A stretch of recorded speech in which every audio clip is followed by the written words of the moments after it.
அனைவருக்கும் வணக்கம். இன்று மார்கழி 10.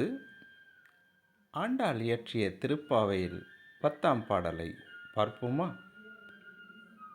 நோற்று சுவர்க்கம் புகுகின்ற அம்மனாய் மாற்றமும் தாராரோ வாசல் திறவாதார் நாற்றத் துழாய்முடி நாராயணன் நம்மால் போற்றப் பறைதரும் புண்ணிய நாள் பண்டொரு நாள் கூற்றத்தின் வாய்விழுந்த கும்பகர்ணனும் தோற்றும் உனக்கே பெருந்துயில் தந்தானோ ஆற்ற அனந்தல் உடையாய் அருங்கலமே தேற்றமாய் வந்து திறவேலோர் எம்பாவாய்.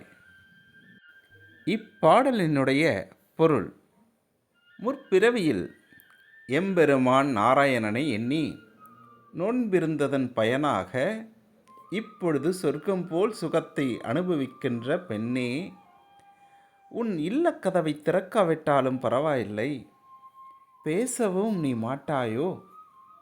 நறுமணம் வீசும் துளசியை தலையில் அணிந்த நாராயணனை நாம் போற்றி பாடினால் அவன் நம் நோன்புக்குரிய பலனை உடனே தருவான். கும்பகர்ணனை தூக்கத்திற்கு உதாரணமாக சொல்வார்கள். நீ தூங்குவதை பார்த்தால் நீ அவனையும் தோற்கடித்து விடுவாய் போல் தெரிகிறது.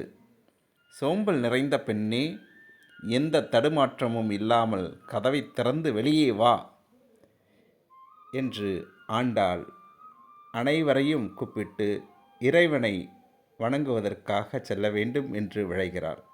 அதேபோல் இந்த அருமையான மார்கழி மாதத்தில் நாமும் அதிகாலையில் நீராடி உடை உடுத்து இறைவனை சென்று தரிசித்தால் தீராத வினைகளும் தீரும்.